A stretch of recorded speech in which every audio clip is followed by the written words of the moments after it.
భగవద్గీత గీతామకరందం 18వ అధ్యాయం 2వ శ్లోకం. కామ్యానాం కర్మణాం సన్యాసం కవయో విదు సర్వకర్మ ఫలత్యాగం ప్రాహుస్తగం విచక్షణ.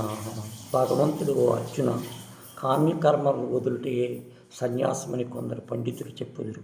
మరికొందరు పండితులు సమస్త కర్మముల యొక్క ఫలమును త్యజించుటయే త్యాగమని వంచుదురు. కామ్యకర్మలను త్యజించుటయే సన్యాసము చెప్పబడినది. ఇట్టి సన్యాసమును గృహస్థులు ఆచరించవచ్చు అన్నమాట. కర్మలను త్యజించువా సన్యాసి అని అర్థం.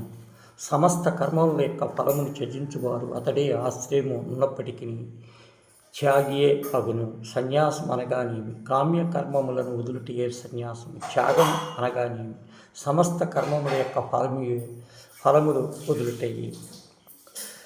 త్యాజ్యాం దోషవతి త్యకే కర్మ ప్రాహుర్మనీషిణా యజ్ఞాదానపం కర్మణా త్యాజ్యమితి చాపరే.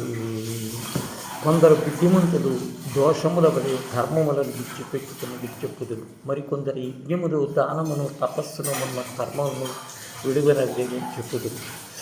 ఆత్మసర్వసాక్షి కావున కర్మము దోషము ఇది త్యజింపదగినదని కొందరి మతము. కర్మ బొత్తిగా వదిలినచో జీవునకు చిత్తశుద్ధి ఎట్లు కలుగుననియో అసలు మాత్రమే ఎట్లు జరుగుననియో శాసించువారు కొందరు. చిత్తమును తపోయజ్ఞము ధనాది కర్మల వదల కావునని చెప్పుదు. కర్మను గురించి కొందరి అభిప్రాయమేమి? కొందరు కర్మదోషములు త్యజించులేని, మరికొందరు తపోయజ్ఞం దానాది కర్మలను త్యజించరాదని చెప్పుకొనుచున్నారు.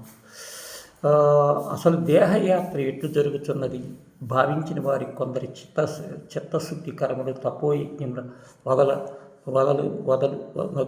ఈ ప్రకారంగా జనుల్లో కర్మముల గురించి భిన్నాభిప్రాయముల గురించి భగవానుడు వ్యక్తపరిచి ఇవ్వదగిన తన యొక్క నిర్ణయములు రాబో శ్లోకంలో తెలియజేయను.